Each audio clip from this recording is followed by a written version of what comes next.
ಎಲ್ಲರಿಗೂ MCQ master ಕ್ವಿಜ್ಗೆ ಸ್ವಾಗತ. ಇಂದಿನ ಮೊದಲನೇ ಪ್ರಶ್ನೆ, 2026ರ ಗೋಲ್ಡ್ ಮ್ಯಾನ್ ಪರಿಸರ ಪ್ರಶಸ್ತಿಯ ವಿಶೇಷತೆ ಏನು? ಆಪ್ಷನ್ ಎ, ಮೊದಲ ಬಾರಿಗೆ ಭಾರತೀಯರಿಗೆ. ಆಪ್ಷನ್ ಬಿ, ಮೊದಲ ಸರ್ವ ಮಹಿಳಾ ತಂಡ. ಆಪ್ಷನ್ ಸಿ, ಮೊದಲ ಬಾರಿಗೆ $5 ಲಕ್ಷ ಬಹುಮಾನ. ಆಪ್ಷನ್ ಡಿ, ಮೊದಲ ಬಾರಿಗೆ ಆನ್ಲೈನ್ ಪ್ರದಾನ. ಸರಿಯಾದ ಉತ್ತರ ಆಪ್ಷನ್ ಬಿ, ಮೊದಲ ಸರ್ವ ಮಹಿಳಾ ತಂಡ. ಇನ್ನು ಪ್ರಮುಖ ಘಟನೆ ನೋಡೋದಾದ್ರೆ, ಪ್ರಶಸ್ತಿ ಒಂದು ಗೋಲ್ಡ್ ಮ್ಯಾನ್ ಪರಿಸರ ಪ್ರಶಸ್ತಿ 2026 ಗ್ರೀನ್ ನೋಬಲ್ ಎಂದು ಕರೆಯಲಾಗುತ್ತದೆ. ವಿಶೇಷತೆ, 37 ವರ್ಷಗಳ ಇತಿಹಾಸದಲ್ಲಿ ಮೊದಲ ಬಾರಿಗೆ ಎಲ್ಲ 6 ವಿಜೇತರು ಮಹಿಳೆಯರು. ದಿನಾಂಕ 20 ಏಪ್ರಿಲ್ 2026 ಭೂದಿನ ವಾರದ ಭಾಗವಾಗಿ. ಸ್ಥಳ ಫ್ರಾನ್ಸಿಸ್ಕೋ, ಅಮೆರಿಕ. ಪ್ರಶಸ್ತಿ ಪ್ರದಾನ ಮಾಡಿದ ಸಮಾರಂಭ. ಬಹುಮಾನ ಪ್ರತಿ ವಿಜೇತರಿಗೆ $2 ಲಕ್ಷ. ಗೋಲ್ಡ್ ಮ್ಯಾನ್ ಪರಿಸರ ಪ್ರಶಸ್ತಿ ಎಂದರೇನು? ಇದ್ರ ಸ್ಥಾಪನೆ ಬಂದು ಯಾವಾಗ ಮಾಡಿರೋದು ಅಂದರೆ 1989ರಲ್ಲಿ ಮೀನ್ಸ್ 1989. ರಿಚರ್ಡ್ ಮತ್ತು ರೋಡಾ ಗೋಲ್ಡ್ ಮ್ಯಾನ್ ಲೋಕೋಪಕಾರಿಗಳು. ಉದ್ದೇಶ, ತಳಮಟ್ಟದ ಪರಿಸರ ಕಾರ್ಯಕರ್ತರನ್ನು ಗೌರವಿಸುವುದು. ವಲಯಗಳು, ವಿಶ್ವದ 6 ಪ್ರದೇಶಗಳು: ಆಫ್ರಿಕಾ, ಏಷ್ಯಾ, ಯುರೋಪ್, ದ್ವೀಪ ರಾಷ್ಟ್ರಗಳು, ಉತ್ತರ ಅಮೆರಿಕ, ದಕ್ಷಿಣ ಮಧ್ಯ ಅಮೆರಿಕ. ಒಟ್ಟು ವಿಜೇತರು 239 ಜನರು, 98 ದೇಶಗಳಿಂದ. ಮಹಿಳಾ ವಿಜೇತರು 112ಕ್ಕೂ ಅಧಿಕ ಮಹಿಳೆಯರಿದ್ದಾರೆ. ಇನ್ನು 2026ರ 6 ವಿಜೇತರು ಸಾಧನೆಗಳು ನೋಡೋದಾದ್ರೆ, ಇರೋ ತಾಕ್ಷಿ, ಇವರು ನೈಜೀರಿಯಾ, ಆಫ್ರಿಕಾದವರು. ಏನು ಕೊಡುಗೆ ಕೊಟ್ಟಿದ್ದಾರೆ ಅಂದರೆ, ಅಳಿವಿನಂಚಿನಲ್ಲಿರುವ short tailed round leaf bat ಸಂರಕ್ಷಣೆ. ಆಫಿ ಪರ್ವತ ವನ್ಯಜೀವಿ ಅಭಯಾರಣ್ಯದಲ್ಲಿ ಕಾಡ್ಗಿಚ್ಚು ತಡೆ. ಬೋರಿನ್ ಕಿಮ್, ದಕ್ಷಿಣ ಕೊರಿಯಾ ಏಷ್ಯಾದವರು. ಏಷ್ಯಾದ ಮೊದಲ ಯಶಸ್ವಿ ಯುವ ಹವಾಮಾನ ದಾವೆ. ಸರ್ಕಾರ 2031-2045ಕ್ಕೆ ಬೈಂಡಿಂಗ್ ಹೊರಸೂಸುವಿಕೆ ಗುರಿ ನಿಗದಿಪಡಿಸಬೇಕು. ಮೂರನೆಯವರು ಸಾರಾ ಪಿಂಚ್, ಇವರು UK, ಯುರೋಪ್ ಅವರು. ಇವರು ಕೊಡುಗೆ ನೋಡೋದಾದ್ರೆ, ಫಿಂಚ್ ತೀರ್ಪು, ತೈಲ ಹೊರ ತೆಗೆಯುವ ಪರವಾನಗಿ ನೀಡುವ ಮೊದಲು ಡೌನ್ ಸ್ಟ್ರೀಮ್ ಹಸಿರು ಮನೆ ಅನಿಲ ಹೊರಸೂಸುವಿಕೆ ಮೌಲ್ಯಮಾಪನ ಕಡ್ಡಾಯ. ನಾಲ್ಕನೆಯವರು ಥಿಯೋನಿಲಾ ರೋಕಾ ಮಾತೋಬಗ್. ಇವ್ರ ದೇಶ ಯಾವುದು ಅಂದರೆ ಪಾಪುವಾ ನ್ಯೂ ಗಿನಿಯ ದ್ವೀಪ ರಾಷ್ಟ್ರಗಳು ಇವ್ರದ್ದು. ಕೊಡುಗೆ, ಪಂಗುನಾ ಗಣಿಯಿಂದಾದ ಪರಿಸರ ಹಾನಿಗೆ ರಿಯೋ ಟಿಂಟೋ ಕಂಪನಿಯನ್ನು ಹೊಣೆಗಾರಿಕೆಯನ್ನಾಗಿ ಮಾಡಿದ್ದು. ಅಲನಾ ಅಕಾಕಾ ಹರ್ಲಿ, ಇವರು ಅಮೆರಿಕಾ, ಉತ್ತರ ಅಮೆರಿಕಾದವರು. ಇವ್ರ ಕೊಡುಗೆ, ಪೆಬಲ್ ಗಣಿ ಯೋಜನೆ ತಡೆ. 25 ಮಿಲಿಯನ್ ಎಕರೆ ಸಲ್ಮಾನ್ ಆವಾಸ ರಕ್ಷಣೆ. EPA veto 2023. ಯುವೆಲಿಸ್ ಮೊರಾಲೆಸ್ ಬ್ಲಾಂಕೋ, ಇವರು ದೇಶ ಒಂದು ಕೊಲಂಬಿಯಾ, ದಕ್ಷಿಣ ಮಧ್ಯ ಅಮೆರಿಕ. ಇವ್ರ ಕೊಡುಗೆ, ಫ್ರ್ಯಾಕಿಂಗ್ ವಿರುದ್ಧ ಹೋರಾಟ. ಆಫ್ರೋ ಕೊಲಂಬಿಯನ್ ಸಮುದಾಯದ ಹಕ್ಕು ಉಲ್ಲಂಘನೆ ಎಂದು ಸಾಂವಿಧಾನಿಕ ನ್ಯಾಯಾಲಯ ತೀರ್ಪು. ಇನ್ನು 2026ರ ಮಹತ್ವ ನೋಡೋದಾದ್ರೆ, ಮೊದಲ ಸರ್ವ ಮಹಿಳಾ ತಂಡ 1989ರಿಂದ ಇದೇ ಮೊದಲು. ಲಿಂಗ ಪ್ರಾತಿನಿಧ್ಯ, ಪರಿಸರ ಆಡಳಿತದಲ್ಲಿ ಮಹಿಳೆಯರ ಪಾತ್ರಕ್ಕೆ ಮುನ್ನಡೆ. ಕಾನೂನು ಗೆಲುವು, 6ರಲ್ಲಿ 4 ಪ್ರಕರಣಗಳು ನ್ಯಾಯಾಲಯ ಅಥವಾ ನಿಯಂತ್ರಕ ಗೆಲುವು.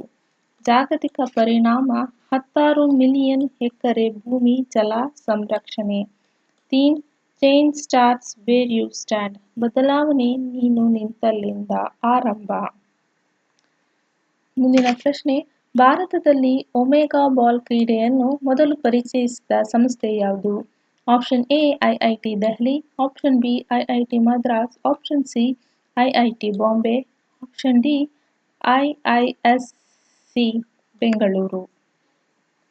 ಸರಿಯಾದ ಉತ್ತರ ಆಪ್ಷನ್ ಬಿ ಐಐಟಿ ಮದ್ರಾಸ್. ಇನ್ನು ಪ್ರಮುಖ ಘಟನೆ ನೋಡೋದಾದ್ರೆ ಕ್ರೀಡೆ ಒಮೆಗಾ ಬಾಲ್ 3 ತಂಡಗಳ ಫುಟ್ಬಾಲ್ ಸ್ವರೂಪ ಇದು. ಪರಿಚಯಿಸಿದವರು ಭಾರತೀಯ ತಂತ್ರಜ್ಞಾನ ಸಂಸ್ಥೆ ಮದ್ರಾಸ್ ಅಂದರೆ ಐಐಟಿ ಮದ್ರಾಸ್ ಅವರು ಪರಿಚಯಿಸಿದರು ದಿನಾಂಕ 17 ಏಪ್ರಿಲ್ 2026. ನಂತರ ಕಾಲೇಜು ಪಂದ್ಯಾವಳಿಯಲ್ಲಿ ಮೂಲಕ ಚಾಲನೆ. ನೇತೃತ್ವ ಪ್ರೊಫೆಸರ್ ವಿ ಕಾಮಕೋಟಿ, ನಿರ್ದೇಶಕ ಐಐಟಿ ಮದ್ರಾಸ್ ಅವರು. ವಿಶೇಷತೆ ಭಾರತಕ್ಕೆ ಮೊದಲ ಬಾರಿಗೆ ಪರಿಚಯ, ಶೈಕ್ಷಣಿಕ ಸಂಸ್ಥೆಯಿಂದ ಕ್ರೀಡಾ ನಾವೀನ್ಯತೆ. ಒಮೆಗಾ ಬಾಲ್ ಎಂದರೇನು? ತಂಡಗಳು 3 ತಂಡಗಳು ಏಕಕಾಲದಲ್ಲಿ ಆಡುತ್ತವೆ. ಪ್ರತಿ ತಂಡ 5 ಆಟಗಾರರು ಇರ್ತಾರೆ. ಮೈದಾನ ವೃತ್ತಾಕಾರದ ಮೈದಾನ, 50-55 ಮೀಟರ್ ವ್ಯಾಸ, 60 ಗಜ ವ್ಯಾಸ. ಗೋಲುಗಳು 3 ಗೋಲುಗಳು ವೃತ್ತದ ಪರಿಧಿಯಲ್ಲಿ ಸಮಾನ ಅಂತರದಲ್ಲಿ. ಆಟದ ನಿಯಮ ಪ್ರತಿ ತಂಡ 2 ಗೋಲುಗಳ ಮೇಲೆ ದಾಳಿ, 1 ಗೋಲು ರಕ್ಷಣೆ. ಅವಧಿ 39 ನಿಮಿಷ, 13 ನಿಮಿಷಗಳ ಕಾಲ 3 ಅವಧಿಗಳು. ಆಫ್ಸೈಡ್ ಇಲ್ಲ ನಿರಂತರ ಆಟ. ಸ್ಕೋರಿಂಗ್ ಗೋಲು ಗಳಿಸಿದರೆ 1 ಅಂಕ, ಸ್ವಯಂ ಗೋಲು ಆದರೆ ಇತರ 2 ತಂಡಗಳಿಗೆ ತಲಾ 1 ಅಂಕ. ಮೊದಲ ಪಂದ್ಯಾವಳಿ 17 ಏಪ್ರಿಲ್ 2026. ಸ್ಥಳ ಕ್ಯಾಂಪಸ್ ಫುಟ್ಬಾಲ್ ಮೈದಾನ, ಐಐಟಿ ಮದ್ರಾಸ್. ಆಯೋಜಕರು ಇನ್ಸ್ಟಿಟ್ಯೂಟ್ ಜಿಮೈಕಾನಾ ಮತ್ತು ಡೀನ್ ಕಚೇರಿ. ಮತ್ತೆ ಮೂರನೇ ಪ್ರಶ್ನೆ, ಭಾರತದ 99ನೇ ರಾಮ್ಸರ್ ತಾಣ ಯಾವುದು? ಆಪ್ಷನ್ ಎ ಪಾಟ್ನಾ ಪಕ್ಷಿಧಾಮ, option B Chari Dhand, option C Shekha Jheel ಪಕ್ಷಿಧಾಮ, ಆಪ್ಷನ್ ಡಿ ಗೋಕುಲ್ ಜಲಾಶಯ. ಸರಿಯಾದ ಉತ್ತರ ಆಪ್ಷನ್ ಸಿ ಶೇಖಾ ಝೀಲ್ ಪಕ್ಷಿಧಾಮ. ಇನ್ನು ಪ್ರಮುಖ ಘಟನೆ ತಾಣ ಬಂದು ಶೇಖಾ ಝೀಲ್ ಪಕ್ಷಿಧಾಮ. ಇದು ಅಲಿಗಢ, ಉತ್ತರ ಪ್ರದೇಶದಲ್ಲಿದೆ. ರಾಮ್ಸರ್ ತಾಣ ಸ್ಥಾನಮಾನ ಭಾರತದ 99ನೇ ರಾಮ್ಸರ್ ತಾಣವಾಗಿದೆ. ದಿನಾಂಕ 22 ಏಪ್ರಿಲ್ 2026ರಂದು ಭೂ ದಿನದಂದು ಘೋಷಣೆಯಾಗಿದೆ. ಘೋಷಿಸಿದವರು ಭೂಪೇಂದ್ರ ಯಾದವ್, ಕೇಂದ್ರ ಪರಿಸರ, ಅರಣ್ಯ ಮತ್ತು ಹವಾಮಾನ ಬದಲಾವಣೆ ಸಚಿವರು ಇವರು. ಮಹತ್ವ ಭಾರತದ 100 ರಾಮ್ಸರ್ ತಾಣಗಳ ಐತಿಹಾಸಿಕ ಮೈಲಿಗಲ್ಲಿನಲ್ಲಿ ಸಮೀಪದಲ್ಲಿದೆ. ಉತ್ತರ ಪ್ರದೇಶದ ರಾಮ್ಸರ್ ತಾಣಗಳಲ್ಲಿ ಮುಂಚೂಣಿ ನೋಡಿದಾಗ ರಾಜ್ಯದ ಒಟ್ಟು ರಾಮ್ಸರ್ 12 ಇದೆ. ಭಾರತದಲ್ಲಿ ಇದೆ ಅತಿ ಹೆಚ್ಚು ಇರೋದು. ಇತ್ತೀಚಿನ ಸೇರ್ಪಡೆಗಳು ಶೇಖಾ ಝೀಲ್ ಏಪ್ರಿಲ್ 2026ರಂದು, ಪಾಟ್ನಾ ಪಕ್ಷಿಧಾಮ ಈಟಾ ಜನವರಿ 2026. ಇತರ ಪ್ರಮುಖ ತಾಣಗಳು ನೋಡಿದರೆ ಸುಡ್ ಸರೋವರ, ನವಾಬ್ಗಂಜ್, ಸಮನ್, ಸಂಡಿ, ಸರ್ಸಾಯಿ ನವರ್, ಹೈದರ್ಪುರ್. ಇನ್ನು ಶೇಖಾ ಝೀಲ್ ಪಕ್ಷಿಧಾಮ ಮುಖ್ಯ ನೋಡೋದಾದ್ರೆ ಅದರ ಸ್ಥಳ ಕೋಯಿಲ್ ತಹಸೀಲ್, ಅಲಿಗಢ ಜಿಲ್ಲೆ, ಉತ್ತರ ಪ್ರದೇಶ. ಅಲಿಗಢ ನಗರದಿಂದ 15ರಿಂದ 17 ಕಿಲೋಮೀಟರ್. ಮಾದರಿ ಸಿಹಿ ನೀರಿನ ಬಹುವಾರ್ಷಿಕ ಝೀಲ್, ಅಪ್ಪರ್ ಗಂಗಾ ಕಾಲುವೆ ವ್ಯವಸ್ಥೆಗೆ ಸಂಪರ್ಕ. ಉಗಮ 1850ರ ದಶಕದಲ್ಲಿ ಅಪ್ಪರ್ ಗಂಗಾ ಕಾಲುವೆ ನಿರ್ಮಾಣದಿಂದ ರೂಪುಗೊಂಡ ಭಾಗಶಃ ಮಾನವ ನಿರ್ಮಿತ ತೇವಾಂಶ ಪ್ರದೇಶ. ವಿಸ್ತಾರ ಸುಮಾರು 25 ಹೆಕ್ಟೇರ್ಸ್ ಇದೆ. ಪಕ್ಷಿ ವೈವಿಧ್ಯತೆ 249ಕ್ಕೂ ಅಧಿಕ ಪಕ್ಷಿ ಪ್ರಭೇದಗಳು, ಅದರಲ್ಲಿ 62 ತೇವಾಂಶ ಅವಲಂಬಿತ. ಪ್ರಮುಖ ವಲಸೆ ಪಕ್ಷಿಗಳು ಅಂದರೆ ಬಾರ್ ಹೆಡರ್ ಗೂಸ್, ಪೇಂಟೆಡ್ ಸ್ಕಾಟ್, ನಾರ್ದರ್ನ್ ಪಿಂಟೆಲ್. ವಿವಿಧ ಬಾತುಕೋಳಿಗಳಿವೆ. ಇತರ ಜೀವಿಗಳು ನೀಲ್ಗಾಯ್, ಕೃಷ್ಣಮೃಗ, 5 ಪಟ್ಟೆ ಅಳಿಲು, ಮುಂಗುಸಿ ಮತ್ತು 3 ಅಪಾಯದಲ್ಲಿರುವ ಆಮೆ ಪ್ರಭೇದಗಳು. IBA ಸ್ಥಾನಮಾನ ಬರ್ಡ್ ಲೈಫ್ ಇಂಟರ್ನ್ಯಾಷನಲ್ನಿಂದ ಪ್ರಮುಖ ಪಕ್ಷಿ ಮತ್ತು ಜೀವವೈವಿಧ್ಯ ಪ್ರದೇಶ ಆಗಿದೆ.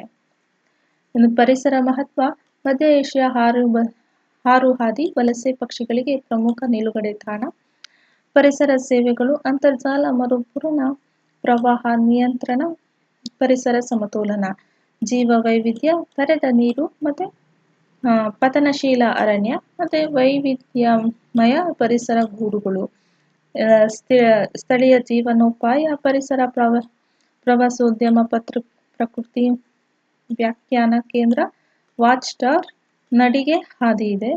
ಮತ್ತು ರಾಮ್ಸರ್ ಸಮಾವೇಶ ಸಂಶಕ್ತಿ ನೋಡೋದಾದ್ರೆ ಇದು ಪೂರ್ಣ ಹೆಸರು ರಾಮ್ಸರ್ ಕನ್ವೆನ್ಷನ್ ಆಫ್ ಆ್ಯಂಡ್ ವೈಟ್ಲ್ಯಾಂಡ್ ಅಂತ ಸಹಿ 1971 1971 ರಾಮ್ಸರ್ ಇರಾನ್ನಿಂದ ಬಂದಿರೋದು. ಸದಸ್ಯ ರಾಷ್ಟ್ರಗಳು 173. ಒಟ್ಟು ತಾಣಗಳು 594 ಅಧಿಕ ಇದೆ. ಜಾಗತಿಕವಾಗಿ 25 ಲಕ್ಷಕ್ಕೂ ಚದರ ಕಿಲೋಮೀಟರ್ಗಿಂತ ಹೆಚ್ಚು. ಭಾರತದ ಸ್ಥಾನ ಏಷ್ಯಾದಲ್ಲಿ 1ನೇ, ವಿಶ್ವದಲ್ಲಿ 3ನೇ. ಯುಕೆಗೆ 176 ಇದೆ. ಮೆಕ್ಸಿಕೋಗೆ 144 ನಂತರ ಭಾರತ 3ನೇ ಸ್ಥಾನದಲ್ಲಿದೆ. ಇದರ ಉದ್ದೇಶ ಅಂತಾರಾಷ್ಟ್ರೀಯ ಮಹತ್ವದ ತೇವಾಂಶ ಪ್ರದೇಶಗಳ ಸಂರಕ್ಷಣೆ ಮತ್ತು ವಿವೇಕಯುತ ಬಳಕೆ. ಮುಂದಿನ ಪ್ರಶ್ನೆ, HDFC ಲೈಫ್ನ MD ಆ್ಯಂಡ್ CEO ಆಗಿ 2026ರಲ್ಲಿ ಮರು ನೇಮಕಗೊಂಡಿರುವುದು ಯಾರು? Option A Amitabh Chaudhary, option B Vibha Padalkar, option C Deepak Parekh, option D Keki Mistry. ಸರಿಯಾದ ಉತ್ತರ ಆಪ್ಷನ್ ಬಿ ವಿಭಾ ಪಡಲ್ಕರ್. ಇವ್ರ ಬಗ್ಗೆ ನೋಡೋದಾದ್ರೆ ಪ್ರಮುಖ ಘಟನೆ company HDFC life insurance company limited. ಹುದ್ದೆ management director and chief executive officer. ಮರು ನೇಮಕ ವಿಭಾ ಪಡಲ್ಕರ್. ಇವ್ರು ಮುಂಚೆನೇ ಒಂದ್ಸತಿ ಆದರೆ ಇವ್ರದ್ದು ಸೆಕೆಂಡ್ ಟೈಮ್ ಆಗ್ತಾ ಇರೋದು CEO ಆಗಿ. ಅವಧಿ 5 ವರ್ಷ. 12 ಸೆಪ್ಟೆಂಬರ್ 2026ರಿಂದ ಜಾರಿಯಾಗಲಿದ್ದಾರೆ. ನಿರ್ಧಾರ ದಿನಾಂಕ 21 ಏಪ್ರಿಲ್ 2026ರಲ್ಲಿ ನಿರ್ದೇಶಕರು ಮಂಡಳಿ ಸಭೆ ನಡೆದಿರೋದು. ಅನುಮೋದನೆಗಳು ಷೇರುದಾರರು IRDAI, ವಿಮಾ ನಿಯಂತ್ರಣ ಮತ್ತು ಅಭಿವೃದ್ಧಿ ಪ್ರಾಧಿಕಾರ. ಮರು ನೇಮಕದ ವಿವರಗಳು ನೋಡೋದಾದ್ರೆ ಶಿಫಾರಸು ಮಾಡಿದವರು ನಾಮನಿರ್ದೇಶನ ಮತ್ತು ಸಂಭಾಷಣೆ ಸಮಿತಿ. ಪ್ರಸ್ತುತ ಅವಧಿ ಮುಕ್ತಾಯ 11 ಸೆಪ್ಟೆಂಬರ್ 2026. ಹೊಸ ಅವಧಿ ಆರಂಭ 12 ಸೆಪ್ಟೆಂಬರ್ 2026. ಅವಧಿ 5 ವರ್ಷ, ಸೆಪ್ಟೆಂಬರ್ 31ನೇ ಇಸ್ವಿ ತನಕ ಇರ್ತಾರೆ. IRDAI ನಿಯಮದ ಪ್ರಕಾರ MD ಮತ್ತು CEO ಹುದ್ದೆಯಲ್ಲಿ ಗರಿಷ್ಠ 15 ವರ್ಷಕ್ಕಿಂತ ಸೇವೆ ಸಲ್ಲಿಸಬಹುದು. ಒಟ್ಟು ಸೇವೆ ಸೆಪ್ಟೆಂಬರ್ 26ಕ್ಕೆ 8 ವರ್ಷ ಪೂರ್ಣ. ಹೊಸ ಅವಧಿ ಮುಗಿದಾಗ 13 ವರ್ಷ ಆಗುತ್ತೆ ಇವ್ರದ್ದು. ಇನ್ನು ವಿಭಾ ಪಡಲ್ಕರ್ ವೃತ್ತಿ ಜೀವನ ನೋಡಿದರೆ ಸೇರ್ಪಡೆ 2008ರಲ್ಲಿ HDFC ಲೈಫ್ ಇನ್ಶೂರೆನ್ಸ್ಗೆ ಸೇರ್ಪಡೆ ಆಗಿರ್ತಾರೆ. ED ಆ್ಯಂಡ್ CFO ಸೆಪ್ಟೆಂಬರ್ 2012ರಲ್ಲಿ ಕಾರ್ಯನಿರ್ವಾಹಕ ನಿರ್ದೇಶಕಿ ಮತ್ತು ಮುಖ್ಯ ಹಣಕಾಸು ಅಧಿಕಾರಿಯಾಗಿರ್ತಾರೆ. ಆಮೇಲೆ MD ಮತ್ತು CEO 12 ಸೆಪ್ಟೆಂಬರ್ 2018ರಿಂದ ಇರ್ತಾರೆ.